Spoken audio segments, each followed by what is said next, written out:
Hola, buenos días. Ante todo quiero agradecer, como ya se ha dicho varias veces aquí, a las instituciones, porque son las que realmente nos dan cobijo, pero sobre todo a las personas que tienen interés por conocer el pasado judío, sí, porque sin ellos nuestra labor se quedaría en nada.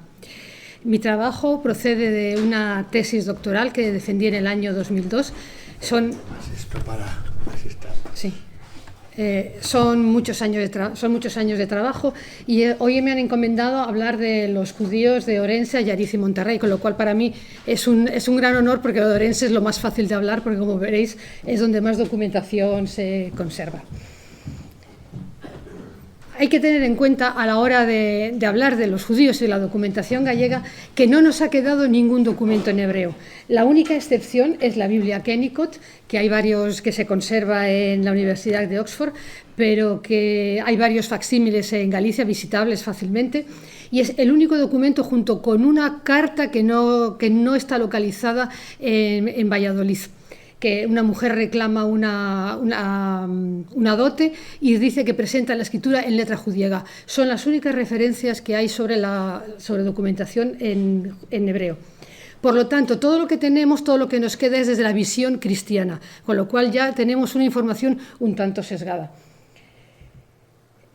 La falta de documentos privados es otra de las características que tenemos. Es decir, los judíos, sus documentos personales, como las cartas de dote, matrimonio, testamentos, sus libros, o se los llevaron cuando se marcharon o los destruyeron, porque evidentemente ante la persecución no puedes dejar ningún resto de lo que es tu fe y tu presencia. Por lo tanto, los únicos documentos que nos quedan son documentos administrativos, y porque son las propias administraciones los que los han conservado.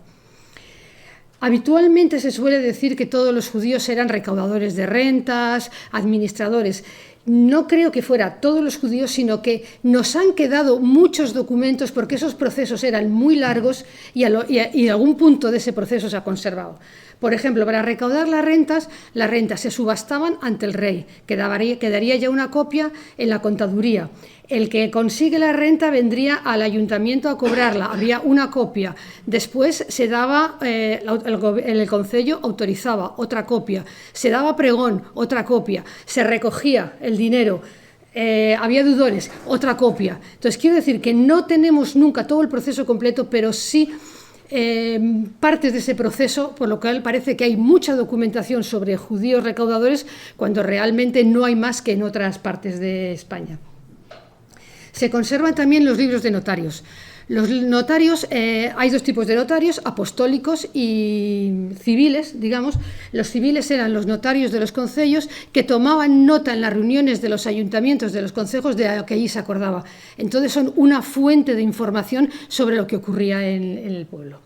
¿Por qué se pierden esos libros? Porque los notarios, no existe una casa del concello, que no aparece hasta finales del siglo XV. Entonces el notario lo tenía en su casa. Cuando cambiabas de notario tenía que dar la documentación al notario siguiente. Creo que eso se ha estado haciendo hasta hace muy poco tiempo. Entonces en ese movimiento se pierde documentación. Se encuentran también referencias en libros de cabildos y monasterios. La Iglesia, como veremos después dentro de un momentito, no tuvo ningún inconveniente en tener relaciones con los judíos. Es decir, a los judíos les aforaban. Aforar es una especie de contrato de arrendamiento de larga duración. Entonces, la sinagoga de Orense, como veremos, era del cabildo de la ciudad. Es decir, arrendar casas, terrenos, viñas, no tuvieron ningún problema. Por lo tanto, ahí también se encuentran referencias, incluso referencias indirectas. Es decir, aforan la casa a Pedro Sánchez, que linda con la de Salomón. Vale, pues ya tenemos la referencia de que allí vivía un Salomón. Son referencias indirectas. Estos archivos están muy fragmentados, es decir, no conservamos, como decía, todo el proceso de recaudación. ¿Por qué? Los notarios, porque las casas del concello donde se depositaron los libros no se crean hasta el siglo XV. La desamortización de Mendizábal, que ya han hecho referencia aquí esta mañana, desmontó toda la documentación de los monasterios, fundamentalmente. Imagínese llevar la documentación del monasterio de Samos en recuas de mulas a Madrid durante cuántos días, los que se caerían por el camino, los que quemarían para calentarse, los que llegaron, que no se perdieran en Madrid, que se clasificaran. Es decir, que ahí hubo una pérdida muy grande de documentación. Y no hay que olvidar, por supuesto, las guerras, incendios, la propia ignorancia de la gente de que eso es importante. Yo he oído decir que los pergaminos se utilizaban en los zuecos porque son aislantes de la humedad. Pues lógicamente, si encuentras un aislante, el que no te cuesta nada, pues lo pones. Es decir, no es ni siquiera criticable. El clima tampoco ayuda mucho aquí en Galicia, ¿no?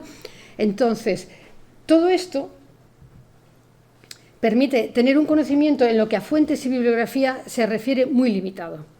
He puesto algunos de los archivos donde yo he encontrado documentación, pero imagínense, en el Archivo General de Simancas solamente hay 2 documentos, uno de protección a la aljama de Orense y 2 cartas de protección a Musé Pérez, aparte de información tributaria. En todo el Archivo Histórico Nacional, un documento sobre Celanova y el contrato a un cirujano de Orense. En el archivo, la Real Chancillería de Valladolid, la reclamación de una dote. Es decir, que tampoco es posible hoy por hoy a ningún investigador decir he revisado toda la documentación sobre los judíos. No, es imposible porque está tan disperso en todos los fondos que realmente se necesita la ayuda de mucha gente y de muchos colaboradores. En mi caso concreto, en Rivadavia encontré una ayuda inestimable para empezar. Suso me proporcionó un montón de documentos de fuentes que yo había revisado pero que me había dejado atrás. Me dio un montón de documentos, pero estoy hablando de 10 o 15 documentos, que realmente es muchísimo. Entonces, mis compañeros de trabajo, pues cuando encuentran un judío, ¡ay, mira, Gloria, pues que me he encontrado un judío! Y me pasan la documentación. Es decir, no es posible decir he revisado todas las fuentes porque ya he puesto solamente una serie de archivos y todos los que son. En cuanto a la bibliografía, para mí el primer estudio completo, que en muchos casos es muy criticado, es el de José Ramón Onega, Los judíos en el antiguo Reino de Galicia. Este libro es el primer trabajo en conjunto que se hace sobre los judíos en Galicia y hay que considerar que es el trabajo de un periodista. Es un conjunto de artículos periodísticos, pero que van en algunos casos un poco más allá. Es decir, es algo más que un artículo periodístico, pero menos que una investigación histórica. Da muchas referencias de archivo, pero también incluye muchas referencias a topónimos, a nombres y demás, sin ningún análisis en profundidad. Pero fue la primera persona que reunió toda la documentación sobre los judíos que había en ese momento. Entonces, antes, obras generales, pues se encuentran referencias en Murguía, en Francisco Ávila y la Cueva sobre la ciudad de Tui, que recoge documentación incluso de Rivadavia. Ferro Couselo dedica todo un capítulo a los judíos. En obras específicas, como la de Benito Fernández Alonso, que recoge documentación conocida, pero hay un caso concreto de un pleito que él dice que se saldó a favor del judío. Sin embargo, ese documento hoy no se conserva. Por lo tanto, aunque no podemos decir que el judío ganó el pleito, que evidentemente no tenemos ese documento, el hecho de que alguien recoja a principios de siglo que fallaron a favor del judío puede darnos una idea de lo que ahí ocurrió. Y después de 1981, lo que sí ha habido es un cambio en el tipo de publicaciones. Hay muchas tesis doctorales que no tienen nada que ver con los judíos, pues es la ciudad de Pontevedra, sobre la ciudad de La Coruña, la ciudad de Orense, donde los investigadores urbanísticos, digamos, de alguna manera, se encuentran con la presencia judía y la presencia de barrios, juderías y demás que vamos a ver ahora. Siguen publicándose tesis, acaban de publicar hace una está en prensa, se acaba de publicar otra de Ascensión en Jovavío sobre la Catedral de Orense. Son notarios de la Catedral de Orense, pero que nos dan información sobre las propiedades que la Catedral de Orense tiene aforadas a judíos. Entonces, como ven, es multitud de las fuentes donde se puede encontrar documentación sobre los judíos, pero todas muy contaditas y con muy poca... 5 documentos, 6, pero bueno, entre todos hemos conseguido reunir alrededor de unos 400, 500 documentos. Con estos documentos nos podemos plantear cuándo llegaron a Galicia. He hecho una visión general para después ya centrarme en los de Orense. Los he puesto en función de la fecha de aparición, la primera referencia, la primera vez que aparece en la documentación. Del siglo XI al siglo XIII solamente tenemos referencia en Celanova, en el año 1044, un documento, y un documento en Allariz, en 1289. En el siglo XIV aumentan todas estas poblaciones que ven, Rivadavia, Orense, Pontevedra, Caldas, y en el siglo XV en Ribadeo, Ferrol, Mondoñedo.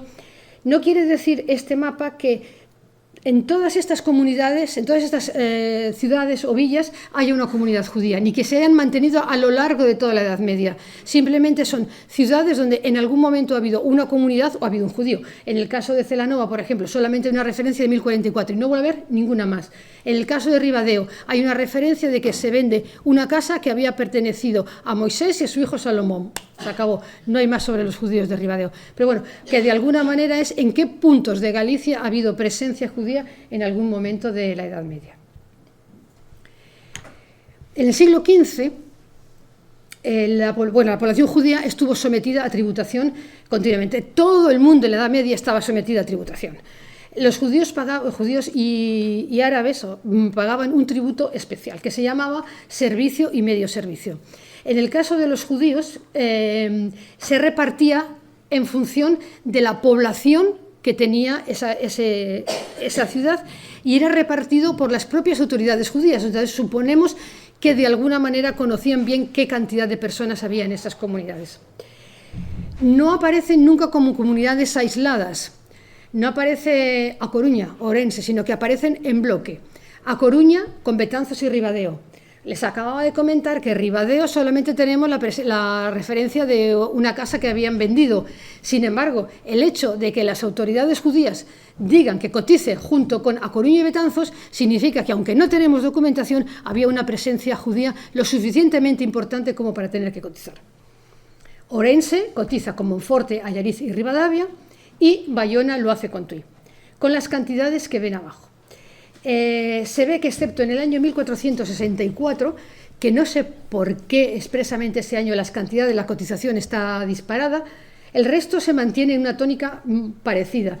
Durante unos años A Coruña, Betanzos y Ribadeo paga menos, Orense paga más, pero las cantidades son más o menos parecidas.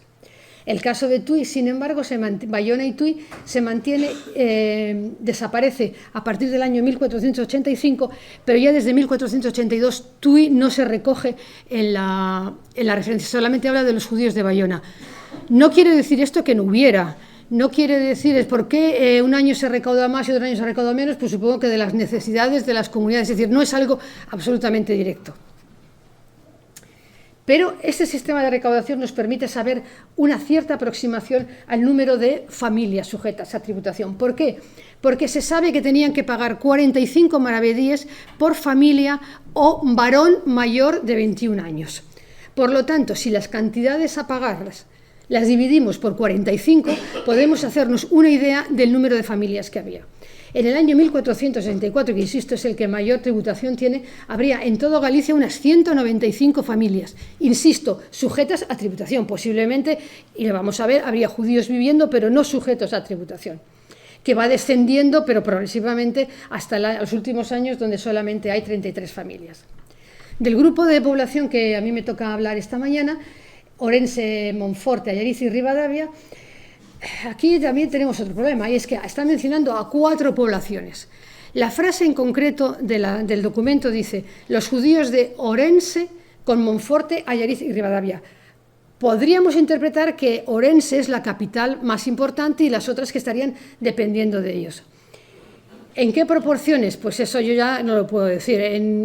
Alguna vez me he arriesgado más, supongo que era un pecado de juventud, y me he atrevido a decir Orense la mitad y el resto repartido entre los otros 3, pero bueno, en este momento no me atrevo a decirlo. En cualquier caso, en el grupo Orense, Monforte, Allariz y Ribadavia estaríamos con un total de 78 familias. Aprovecho también para insistir que Monforte está cotizando. Quiere decir que Monforte tiene población. En cuánta, no lo sabemos. Que las autoridades judías eran conscientes de que había judíos en Monforte, sí, porque Monterrey, que está en la misma zona, Monterrey nos incluye, por ejemplo, y sabemos que había judíos viviendo en Monterrey. Entonces, yo creo que es que tenían la suficiente entidad como para que se les considerara que tenían que tributar.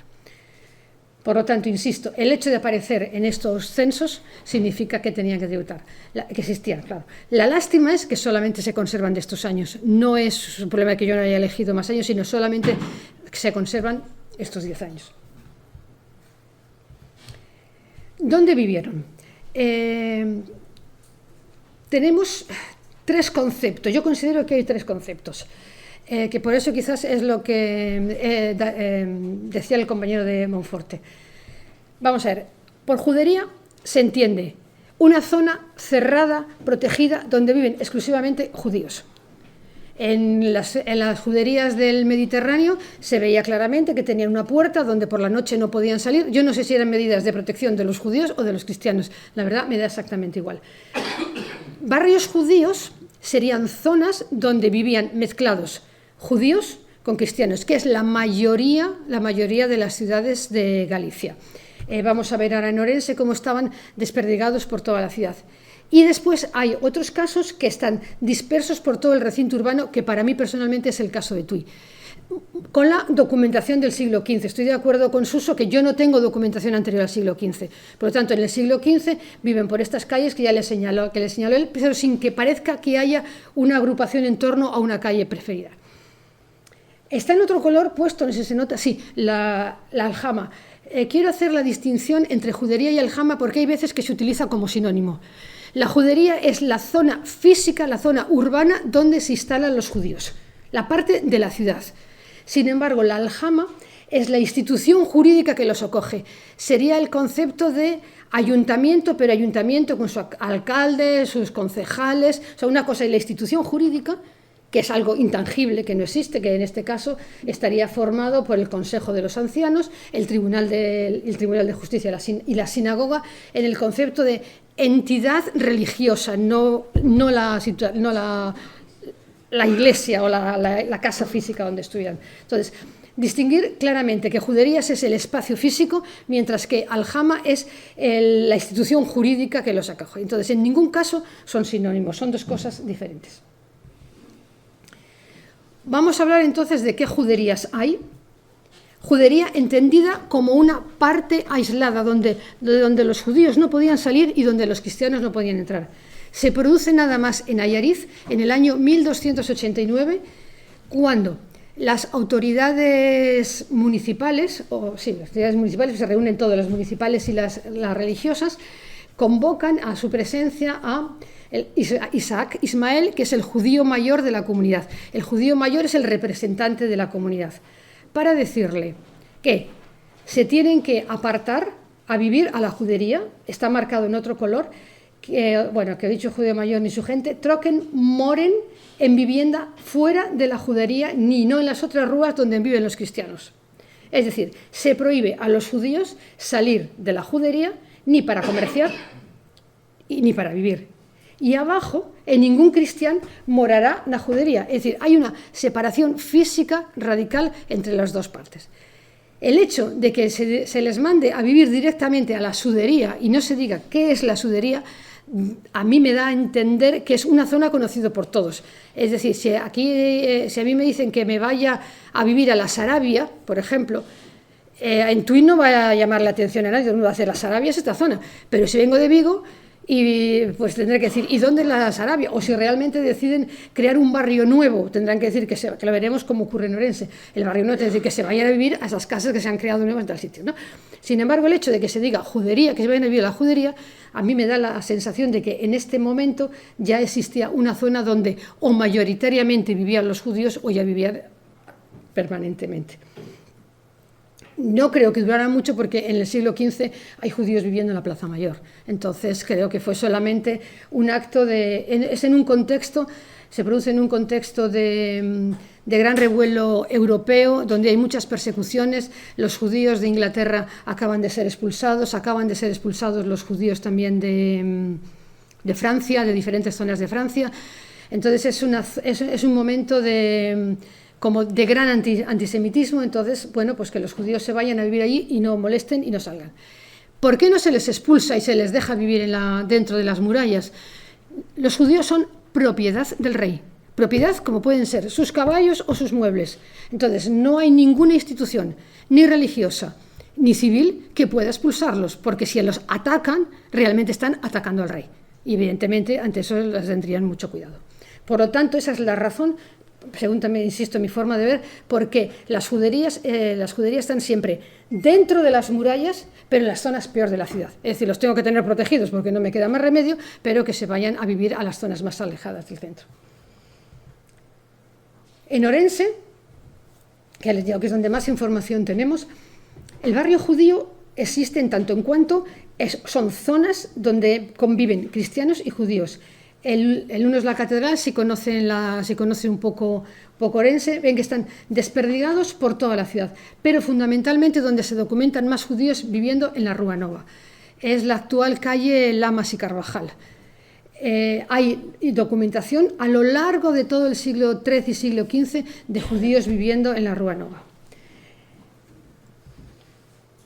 Por lo tanto, en 1480 saben que los reyes católicos, entre las medidas que adoptan para que no haya contacto entre los judíos y los cristianos, es el apartamiento de judíos a barrios separados. Es una de las muchas medidas que toman, que es en 1480. Dan 2 años de plazo para que esto se cumpla. En el 84, en Orense se reúnen por primera vez, reúnen a 5 personajes judíos, que yo creo que serían los miembros del Consejo Judío, y le dicen que a partir del tercer día les van a decir dónde se tienen que ir a vivir. No debió de pasar nada, porque realmente hasta 1487 no se vuelve a saber nada del apartamento. En 1487 vienen unos jueces nuevos a Orense y dicen que por temor a que no se hayan cumplido que no se ha cumplido la ley y temen ser represaliados, entonces van a llevar a cabo el apartamiento. Y mandan hacer el apartamento en la Rúa Nova, donde ya había más judíos, empezando por la muralla. Es decir, es una zona nueva porque dicen, empieza en la puerta de la muralla, del lado izquierdo y del derecho de la calle, según se va avanzando hacia el centro. Se les dice las casas a las que tienen que ir. En muchos casos, en el 90% de los casos, son casas de cristianos, a los cuales les obligan a abandonar sus casas para dárselas a los judíos, con los consiguientes pleitos y reclamaciones. Y es decir, en el año 89 aún no se había consumado el apartamiento a la judería de Orense. ¿Qué lugares hay específicamente judíos en Orense o en cualquier comunidad? Por un lado, la sinagoga, ubicada habitualmente en la calle principal de la judería, que era el lugar de reunión y de oración, y por otro lado, el cementerio. El cementerio está siempre, el cementerio judío, en el exterior del recinto urbano, siempre en el exterior, sobre un terreno elevado, en tierra no cultivada, cerca de una corriente de agua y a más de 50 pasos y menos de 2 kilómetros de la ciudad. La vida judía está perfectamente regulada. Son más de 600 preceptos que regulan su vida, que regulan todos los aspectos de la vida, hasta la distancia que tiene que estar el cementerio del centro urbano.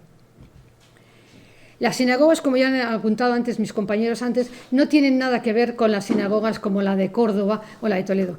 También insisto que la de Toledo, que es la de abajo, fue cuartel, fue iglesia, fue cuartel. Lo que ven ahí es reconstrucción todo de principios de siglo, o sea que realmente no sabemos si eso queda así o no. Realmente es un sitio lóbrego que, de hecho, falta, por ejemplo, la galería de mujeres, con lo cual quiere decir que ahí ya no fue realmente así como estaba la sinagoga. Las de Galicia serían, me imagino, como las de más al estilo de la Barcelona, que serían una habitación reservada en una casa para la oración, con unas limitaciones, pues orientada al norte, al norte hacia el este, hacia Jerusalén, y la única manera de reconocer cuando una casa es judía o no es judía es si tiene la mezuzá en la puerta. La mezuzá es que no sé si se llega a ver, es un pequeño orificio, bueno, ven Ay, espera, esto no se ve. Me levanto. Esto se llama mezuzá. Es un pequeño cilindro que dentro tiene un salmo y que se coloca en la parte... No sé si llegan a ver que aquí es un poquito más blanco. Bueno, pues es un agujerito que se hace en la pared y que todos los judíos tienen obligación de tocar y bajar la cabeza cuando entran en la casa. En Israel, en los hoteles, en las puertas de los hoteles existe y se sigue haciendo actualidad. Es decir, es una costumbre que se ha mantenido a lo largo del tiempo. Entonces, solamente podemos estar seguros de que una casa es una casa judía cuando tiene la marca de la mezuzá. La sinagoga de Orense sería una casita. Se sabe que tenía un pozo, un horno, que Y se sabe por qué, no porque le diga la descripción de la sinagoga, sino porque la casa que lindaba con la sinagoga, la que está abierta a la Rúa de los Arcedianos, decía que limita con la casa de la sinagoga, que tiene un pozo y un horno. Entonces, las referencias son así, muy sueltas, pero lo cierto es que desde 1300 sabemos que estaba situado en la Rúa Nova. Hay referencias por los límites, porque hay referencias también a lo que pagaban los judíos al cabildo, que pagaban en 1453, pagaban 3 maravedíes, y que en 1489 había subido ya hasta 8 maravedíes, que estaba localizada en la Rúa Nova y que contaba, como ya les he dicho, con un huerto y con un horno. Pero no se sabe más, no hay ninguna descripción física, por lo cual yo creo que sería una casa que después fue destruida, se construyó de nuevo, se cayó la casa y se volvió a construir. Es decir, posiblemente la destrucción no fuera porque era una sinagoga, sino porque estaría en malas condiciones, porque la segunda reedificación se cayó. Otra cosa importante de la vida judía es, aparte de la casa de la oración, los cementerios. En Monterrey, como les decía antes, hay muy poquita documentación, solamente tenemos referencia al cementerio. El cementerio y las referencias parten de un interrogatorio que hay por la posesión de un couto. Un couto es una zona jurídica donde estuvieron el monasterio de Celanova y el Concejo de Monterrey peleando por él. Pero es claro, es decir, he marcado en rojo la referencia a... es un interrogatorio de los testigos, que si saben a dónde llegaban los mojones bueno, en gallego no se llama mojón, las demarcaciones territoriales, ¿no? Entonces, uno de los testigos dice que estando el juez en el fosario de los judíos. Está claro que el fosario de los judíos es el enterramiento de los judíos. A par de Villa de Monterrey, es decir, el fosario de los judíos está fuera de la Villa de Monterrey, la primera referencia a que está fuera. Que está, bueno, entre Pazos y la Villa de Monterrey, en el Otero, otro dice que es el Otero de los judíos, es decir, que está en una zona elevada, y a par de Viña de Conde. Aquí están las referencias donde está Monterrey y a Viña de Conde. Es decir, que se ubicaba fuera de la villa, entre Pazos y la Villa del Rey, en un lugar elevado, que es el Otero de los judíos, y próximo a una corriente de agua, que es el río Támeca. Pues en unas conferencias que tuve hace unos meses, me confirmaron que no hemos conseguido todavía el documento, que el antiguo parador, no sé si lo reconocen, el parador de Monterrey, no el castillo, el parador antiguo, está encima del fosario de los judíos, porque antes del parador estaban los jesuitas, y en la venta que le hacen a los jesuitas de los terrenos, dicen los terrenos que están sobre el fosario de los judíos. Entonces, primero fue jesuitas y ahora pues parador nacional. Pero por lo menos lo está ubicado. Tenemos también referencias a Ayariz, el cementerio de Ayariz, también por un único documento. En 1487 están reunidos el clérigo rector de la iglesia de San Esteban con Rabí Moshe Cohen, Salomón Albuchen y Samuel Cohen, que son los representantes de la comunidad, que dice además que actúan en nombre de la comunidad y reciben en foro un terreno en el cual vosotros tenéis desde hace tiempo vuestros enterramientos. O sea, no reciben el foro, renuevan, la palabra correcta sería renuevan el foro donde habían tenido sus enterramientos. Por lo tanto, está claro que era ahí desde hacía tiempo que tenían el enterramiento. Lo que llama la atención de este documento es que dice que es para todo siempre, es decir, para siempre, ¿no? Para indefinido. Estamos en 1487, ya se han empezado a tomar forma las leyes antijudías de los reyes católicos. Y además el hecho de que la Iglesia afore para todo siempre significa que es un terreno que no es apto para el cultivo, porque la Iglesia tiene prohibido aforar terrenos que sean cultivables. Por lo tanto, refuerza un poco la idea de que estaban en zonas abandonadas, en zonas alejadas. El precio eran 18 maravedíes, y si los judíos cometían alguna barrabasada o no respondían de este pago, estas tres personas, Rabís Moshe, Salomón y Samuel, deberían de responder con sus propios bienes por el valor de 500 maravedíes. Este plano que les adjunto aquí es una recreación publicado en la región. en la cual, bueno, es una recreación, insisto, recreación, pero sí nos puede servir para hacernos una idea de lo que sería Allariz. Es decir, yo no voy a discutir por dónde iba la muralla de Allariz porque es un tema inagotable, es la historia interminable por dónde iba. En cualquier caso, hay un castillo, unas murallas, y si ven fuera, a mí lo que me interesa es que el convento de Santa Clara se ve claramente fuera de la muralla. ¿Vale? ¿Por qué es importante? Porque al lado, un camino que baja desde la muralla, por fuera, que se llama la Bajada de la Cerrica, por fuera del convento, es donde estaba situado el cementerio judío. Entonces, es la única referencia y también nos sirve para ubicar un poco la judería de Allariz. Porque, lógicamente, los judíos tenían prohibido pasar con sus enterramientos. Saben que los judíos no tienen ataúdes, son sudarios. Entonces, estaba prohibido pasar por delante de las iglesias con el muerto, con el cadáver. Entonces, normalmente los cementerios estaban lo más cerca posible de la puerta de la judería para que el recorrido fuera más pequeño. Entonces, que diga en el documento de Allariz que comentaba antes, que no molestaran a los judíos que estaban en la base del cementerio, en la base del castillo. Podemos imaginar que la judería de Allariz estaría por esta zona, es decir, en la base del castillo y la puerta más cerca del convento de Santa Clara. ¿A qué se dedicaban profesionalmente? Andrés Hernández es el cronista de los Reyes Católicos, entonces es una crónica contemporánea, pero que no le gustaban demasiado los judíos. Entonces dice de todos ellos que eran mercaderes, vendedores, arrendadores, bla, bla, bla. Pero la verdad es que si nos ponemos a revisar la documentación que había, los que están marcados en otro color son los que yo he encontrado aquí en la documentación de Orense. Entonces creo que al final no estaba a lo mejor tan desencaminado. ¿Que tenían comercio de tiendas? Por supuesto. En 1489, además, hay una reclamación de los judíos de Orense a los reyes católicos que en contra de los señores de la ciudad, que les dice que les han quitado, que no les dejan tener las tiendas en la Plaza Mayor. Y los reyes católicos le dicen que les dejen tener las tiendas como todos los judíos de mi reino. Es decir, tenían tiendas en la Plaza Mayor. La Plaza Mayor era el mercado central y está descrito como la mejor plaza de la ciudad. Eran arrendadores y recaudadores, efectivamente. La mayoría no son recaudadores gallegos. Yo creo que simplemente por la pobreza de las comunidades. El arrendador tenía que adelantar el dinero de la renta por 4 años. Es decir, si alguien lograba la renta de Orense de 1 millón de maravedíes por 4 años, tenía que adelantarle al rey 4 millones de maravedíes. Y luego ganar 4 millones más el beneficio.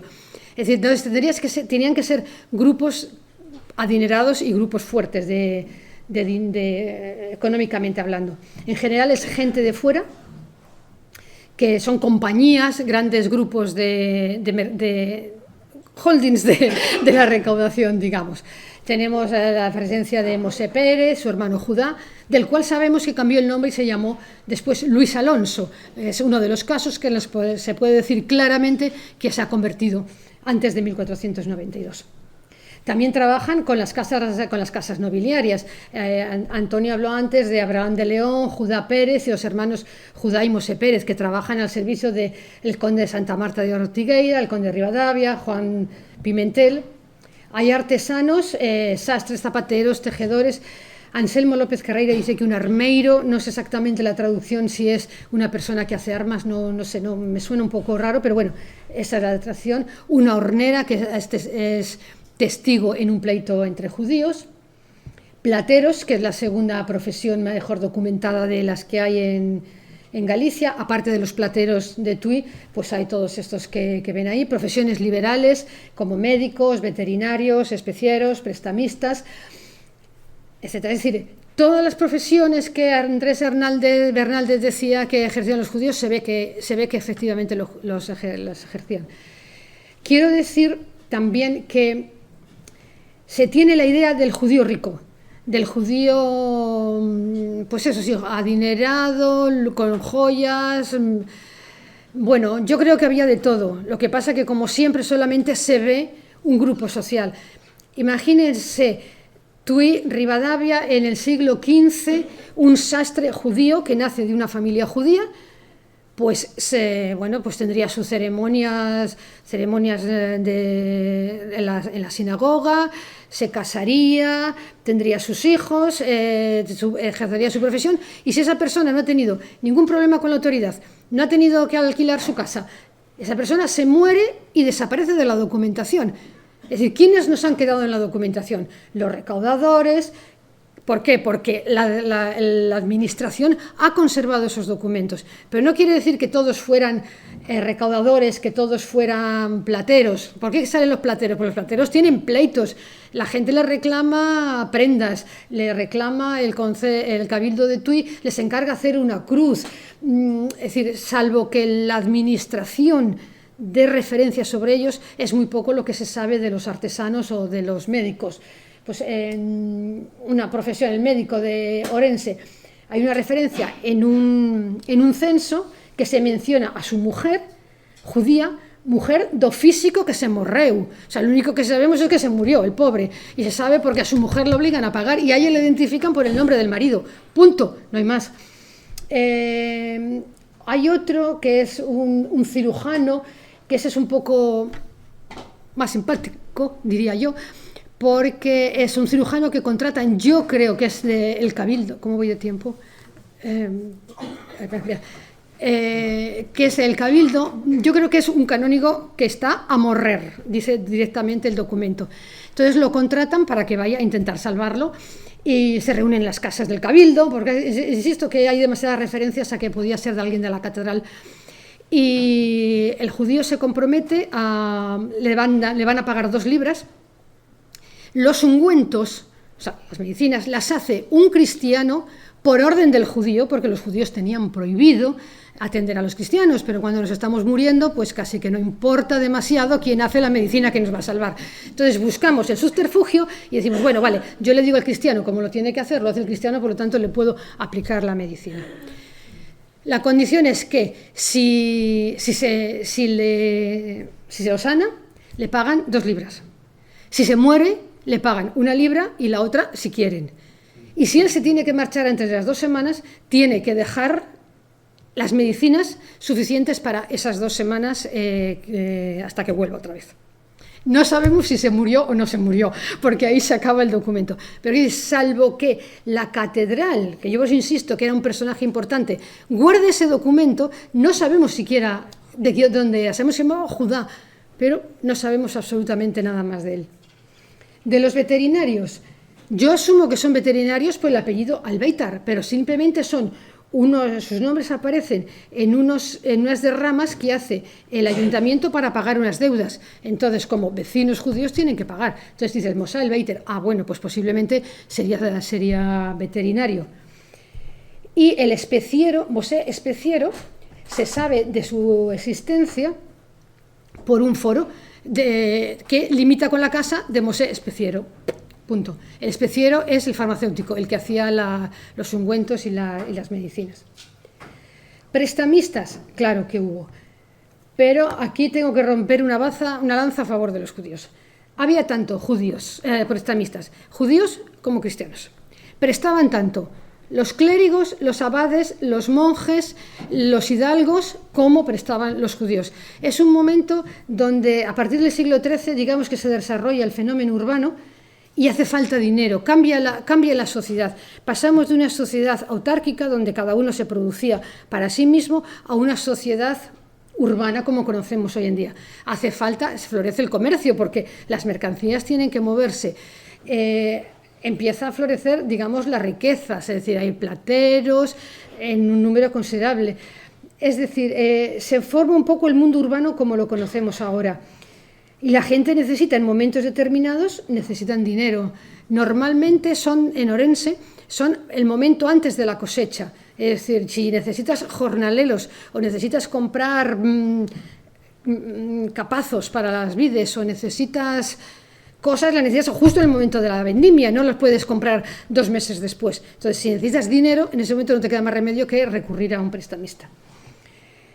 El préstamo estaba prohibido tanto para los cristianos como para los judíos, tanto la religión cristiana como la religión judía. Entonces, ¿cuál es el truco? El cristiano recibe el dinero del judío y el judío presta al cristiano. De hecho, se llega a prohibir incluso ese tipo de referencias, es decir, el cristiano le prestaba al judío, pero lo que el judío le prestaba al cristiano, eran intermediarios. Incluso ese tipo de negocio se prohíbe. Al final queda prohibido siempre y cuando no se exceda del 33%, que era el interés legal. Vamos a verlo.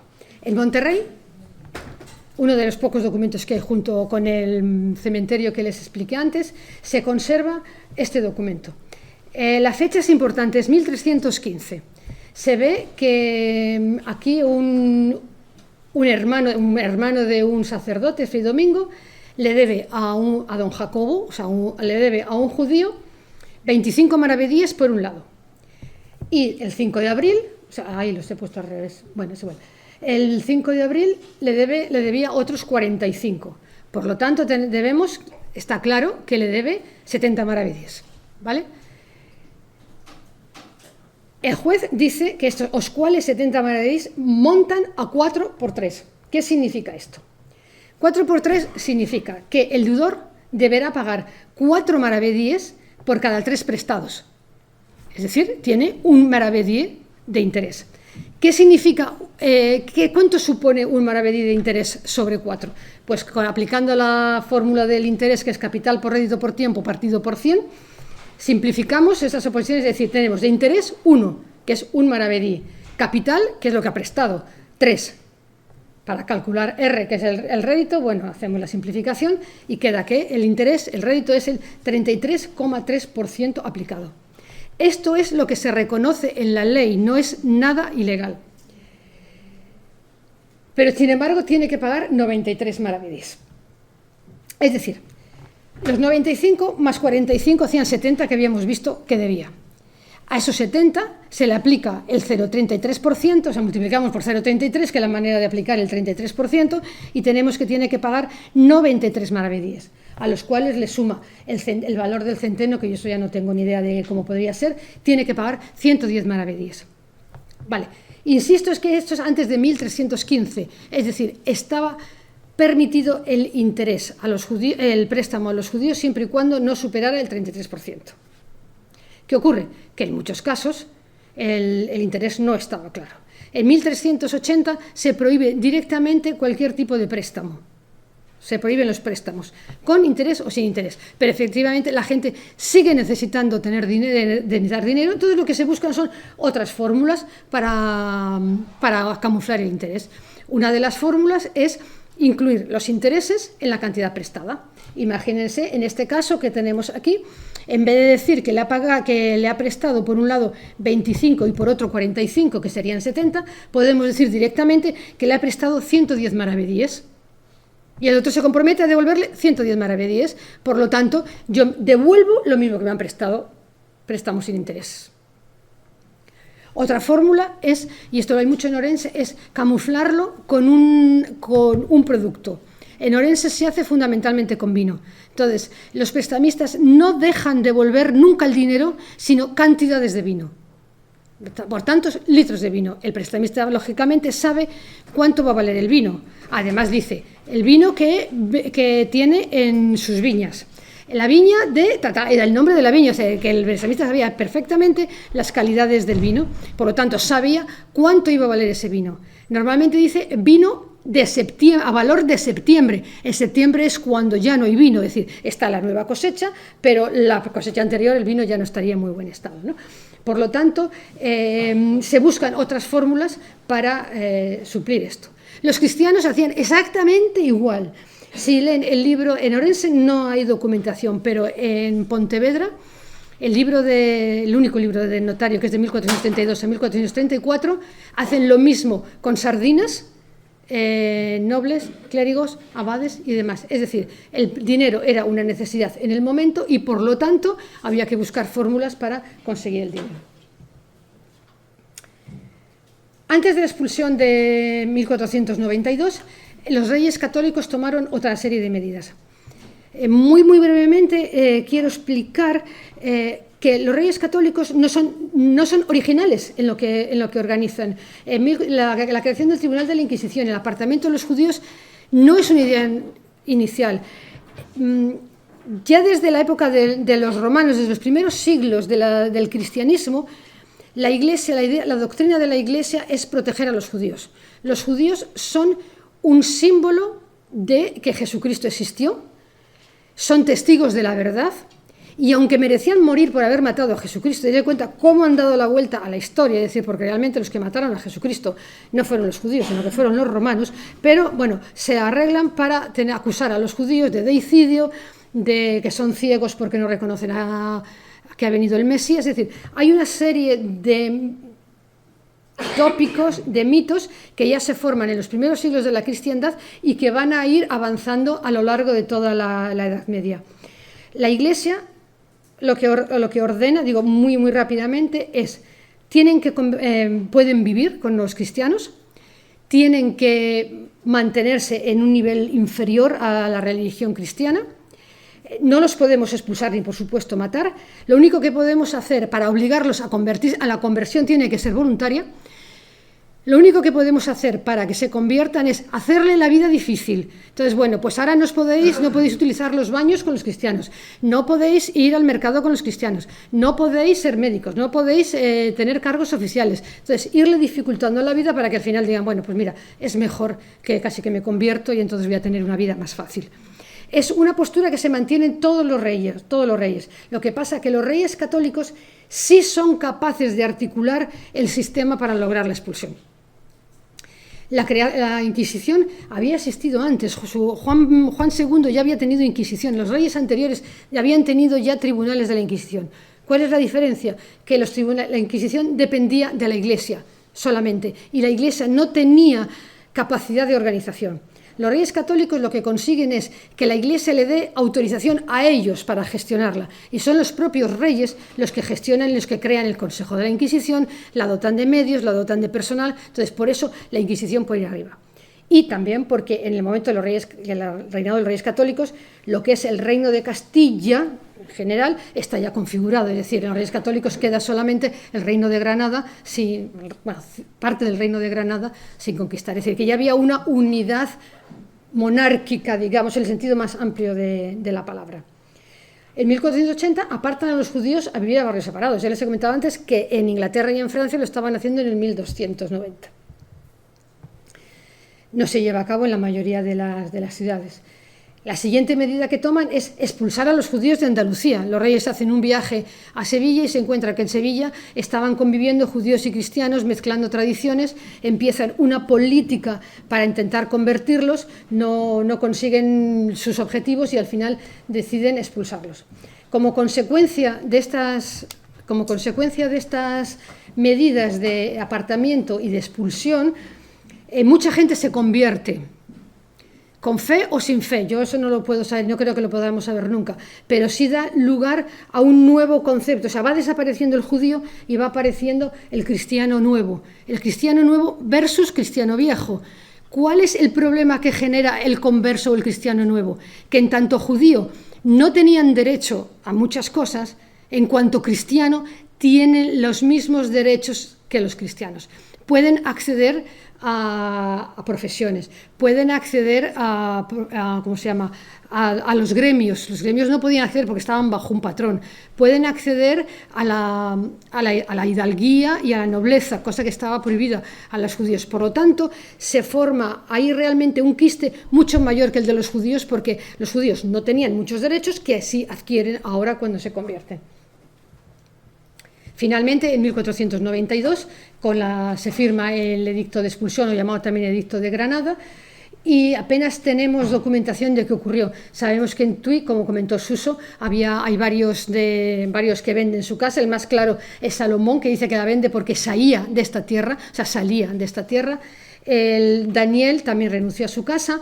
Y en 1501 hay una mención en la que la Casa de León es aforada de nuevo, pero realmente yo creo que no hay indicios suficientes para saber si realmente se afora porque se le había acabado el foro o porque realmente era de un judío y se vendió. Es decir, bueno, está ahí y ya está, ¿no? En otras poblaciones se sabe que de Coruña salieron por barco con destino a África, judíos de Villafranca, Ferrol, Pontedeume y Lisbona, que no creo que sea Lisboa, no lo sé tampoco, puedo decirlo, gracias a la denuncia que hacen de que Isaac, judío platero, había sacado en esos barcos, habían sacado con plata. Estaba prohibido, cuando los judíos marchan, pueden llevar todas sus propiedades, excepto oro, plata, perlas, dineros, todo yo no sé qué, caballos tampoco podían llevar, entonces supongo que lo único que se podían llevar eran sus ropas y sus libros. Pero hay una denuncia de que este Isaac judío ha dado plata, unas bandejas de plata, a los capitanes de los barcos para que lo llevaran. Entonces los reyes católicos lo único que piden es que se investigue a ver qué ocurrió. Esas son las únicas referencias que tenemos a judíos que optaron de salir de Galicia. Hay otros que optan por el bautismo, y como lo sabemos, porque Abraham es sobrino de Juan Fernández. Es decir, si hay un Juan Fernández tío y un sobrino Abraham, quiere decir que ha habido ahí un hermano, se ha convertido y es cristiano. Diego López, hijo de Judá Pérez. Evidentemente Diego López es un converso. Y el único caso que realmente es destacable es el de una hija del judío Abraham, al que le puso por nombre Mencía, que en ese mismo día se había tornado cristiana. Es un documento también muy curioso, están reunidos en concello las autoridades y este Abraham presenta a su hija con el nombre de Mencía, que ese mismo día se había convertido, y el concello de Orense exime de tributación y le dará categoría de regidor a quien que se case con ella. ¿Por qué? Pues tampoco es muy comprensible, porque ahí es que está mal, está girado, es 1483, no es 38, perdón, es 1483. Entonces, que en 1483, ¿qué interés podía tener el ayuntamiento, el concello de Orense, de que alguien se casara con una judía? Pues no lo sé, pero lo cierto es que le eximen de pagar tributación. Finalmente, la última referencia es en 1504, de un Pedro Sánchez y Juan de Maceiredo, que aparecen en un censo, el primero, delante de ellos la palabra ojo y detrás la palabra cristiano novo. Y a partir de ahí ya todo lo que nos encontramos son conversos e inquisición, que es un proceso totalmente diferente de lo que estamos hablando de aquí. Y pues nada más, espero que les haya gustado.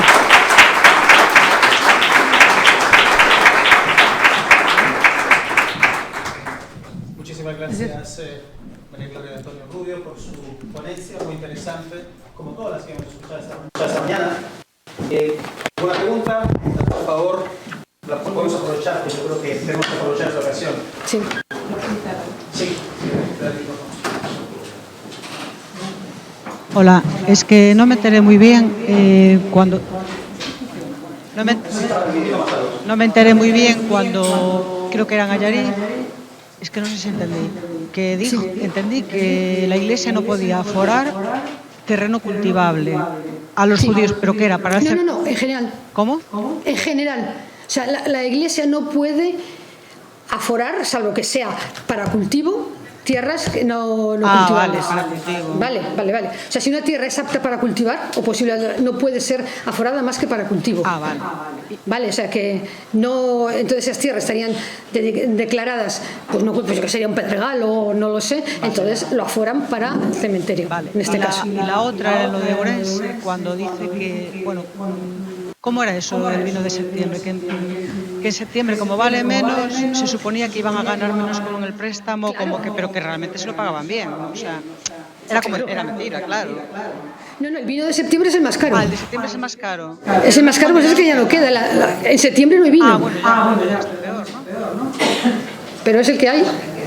Pero es el que hay. Entonces el vino, claro, entonces el vino más caro es el de final de año, porque final de año de cultivo, es decir, perdón. Quiere decir que en septiembre no hay vino, porque ya se supone que se acabó, entonces lo poco que queda es lo más caro. Y lo pagan ese precio.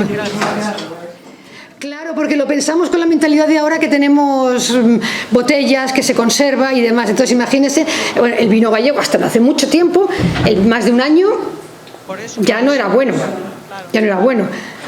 Claro, entonces, entonces no había forma de conservar, lo único que había era el malo de septiembre y el más caro. Bueno, no deja de ser un razonamiento mío, porque todos los pleitos lo dice que tiene que devolverlo en septiembre. tengo ni idea de vino, pero vamos, el pueblo argentino en septiembre está malísimo. Entonces por eso me extrañaba que a veces fuera... Claro. En septiembre ya no hay vino, pero... Pero porque es el que hay, claro. El que hay. Antes no había otro. Vale, gracias. Nada. Más preguntas, pasamos el micrófono, por favor, pasamos a circular. Si alguien...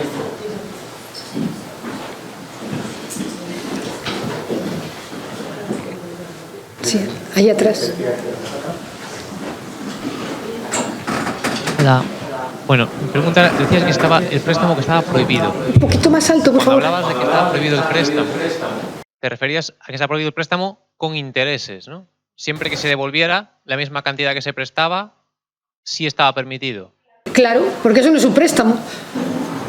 Lo que está prohibido, vamos a ver, lo que está prohibido es el interés. La Iglesia consideraba que cualquier dinero ganado sin trabajo era un indigno. Entonces, realmente el interés es un dinero que tú ganas sin trabajo, con riesgo, pero sin trabajo. Y según, al principio estaba absolutamente prohibido. Según va avanzándose en el mundo urbano, creándose el mundo urbano y habiendo más necesidad de dinero, lo que hace es, bueno, pues a lo mejor hace falta el comercio, a lo mejor necesito préstamos, pero lo que voy a hacer es impedir que sea el interés muy alto. O sea, es que hoy el interés lo tenemos muy claro, pero vamos a ver, lo que se prohíbe es aprovecharse, es decir, bueno, si 33% era legal, imagínate lo que puede ser lo que se estaba cobrando, es decir, lo que se impide, lo que se trata de controlar es que sean intereses excesivamente altos, que no fueran legales. Exactamente, el usurero, si el 33% no era usura, pero bueno, esos son otros planteamientos. Nada.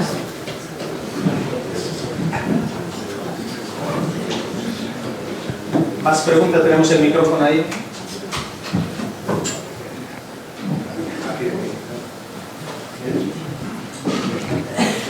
Mira, buenas. Siempre tendemos a comentar que habitualmente el barrio judío estaba extramuros, fuera de muralla, pero en la ley concretamente, lo que tú acabas de comentar, se prueba evidentemente que había propiedades dentro, en la parte interna de la muralla, ¿no? En ese aspecto. Y que el cementerio ahí, como tú comentabas también, estaba un poco ligado a la parte de la bajada hacia Rica, puede ser en ese entorno, que sería la zona habitual donde tenían un poquito el emplazamiento, ¿no? Por el tema que comentabas del paso, de la puerta más cercana siempre. No, vamos a ver, las juderías, todas, cualquier judería de toda España, están dentro de las murallas, por lo que les comentaba antes. Vale. Fuera de la muralla los judíos quedan expuestos, vale. Y los judíos son propiedad del rey. Claro. Entonces, atacar a un judío era atacar una propiedad del rey. Según el rey, la postura que él tuviera, con los judíos o no, estos vivían mejor o vivían peor. Pero en teoría, si cualquier persona atacaba a un judío, estaba atacando una propiedad real. ¿Vale? Entonces, ¿qué hacen? Vivir siempre. ¿Los tienen dónde? Cerca de las murallas, porque es la peor parte. Es decir, en Ayariz, y no sé si conoces... Sí, intramuros, no, siempre digo, vaya. Claro, el problema es que lo que decía antes, que por eso no me quería meter en el lío, que no se sabe por dónde va la muralla. Es decir, la imagen esa que os dejé, por eso insistí, es una recreación. No se sabe, pero a mí me da exactamente igual por dónde vaya la muralla. Que la calle, ¿cómo se llama? La de, que antes era Rúa Nova y ahora es... Rúa Nova y... La Rúa Sinagoga le cambiaron el nombre ahora, Aceñas. Aceñas puede ser, sí. Aceñas, yo siempre sostuve hasta hace muy poco que esa podía ser la judería. Hasta claro, la última vez que fui y vi por dónde iba el lienzo de la muralla. Es decir, está claro que la dejaría, y lo que la va a hacer la muralla es así. Entonces, siempre están dentro de la muralla, protegidos por el rey. En donde hay castillos suelen estar en el Altozano, donde está el castillo, y cerca de una puerta. En Orense los mandan a la Porta da Rúa Nova, porque la parte peor, es decir, la parte central, la plaza del pueblo, es donde estarían las mejores casas. Entonces siempre hay que estar dentro de la muralla y en la zona peor. Si conoce Córdoba, en Córdoba igual, la sinagoga, ¿dónde está? Pegadita a la muralla. Siempre están en esas zonas, que no quiere decir que no haya judíos viviendo en las partes buenas de la ciudad. En Orense, ya os he dicho, la calle La Rúa Nova, estaban mayoritariamente viviendo, pero es que Mosé Pérez vivía en la Plaza Mayor. Sí, perfectamente. Que después, según sus dineros, pues vivían, como todos, según tus dineros, pues vives donde mejor puedes. Sí, no, era por relación al documento que tú presentabas, el documento del 1289, donde también se hace referencia a que el judío mayor Ismael Isaac, pues da en prenda una huerta dentro de lo que es la zona. Claro, y es que eso es lo que utilizo. A ver, vamos a ver. Es lo que utilizo para ubicar las. Vamos a suponer lo que es verdad y no vamos a discutir por dónde iba la muralla. Entonces, estarían en el Altozano, aquí está Santa Clara, más o menos. Aquí hay una puerta de la muralla. Entonces, no vamos a fijar si está unos metros más adelante o más atrás. El judío mayor tiene que entregar una huerta. Bueno, el problema empieza porque los judíos interfieren en las procesiones de los cristianos. Entonces estamos en una época, les insistía, de mucha religiosidad y donde está expresamente prohibido, las partidas de Alfonso X está expresamente prohibido que los judíos molesten a los cristianos. Aquí lo que parece, según insisto, en palabras cristianas, los judíos entorpecían continuamente las procesiones de los cristianos. Entonces le dicen, así, pues todos a la judería y no salís de ahí. Vale, entonces los dejan encerrados en una zona, pero sin embargo les dicen que entren, les permiten entrar por la puerta, las murallas, los víveres.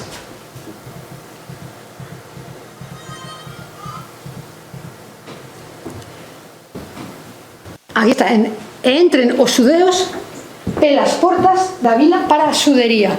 ¿Eso significa? Que la judería está dentro. Está dentro. Ahora, ¿dentro en qué parte? Vale, pues podemos imaginarnos que, lógicamente, si la bajada, si tiene que darle a las monjas su huerta para que las monjas amplíen el cementerio, que es el cementerio de las monjas. Las monjas no van a tener su cementerio en la otra punta de la ciudad. Entonces, lógicamente, sí, el judío tiene posesiones por aquí, en la parte alta de la ciudad. Le afora la iglesia de San Esteban, que con un poquito de imaginación puede ser esta torre que está aquí, cerca de una puerta. A mí me hace suponer que estarían en esa zona, pero no tengo ninguna otra fuente. Hay un documento de la Fundación Vicente Risco que sitúa la Torre Nova, el Campo da Mina. Entonces toda esa zona está situada en ese área, y es lo máximo que podemos decir. Es decir, no hay excavaciones porque no sabemos dónde está.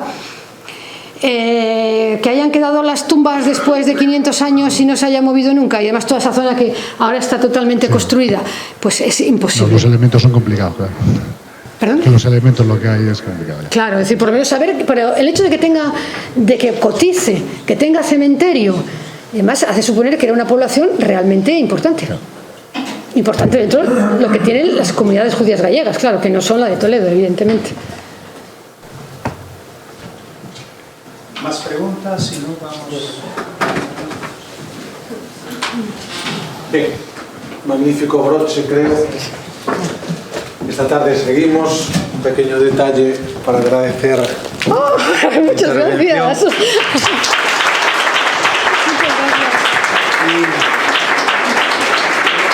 Creo que vamos bien de tiempo, así que en principio, si no hay novedad, a las 3:30 nos encontramos en el templete de música y mañana a la misma hora, 9:30, en esa calle.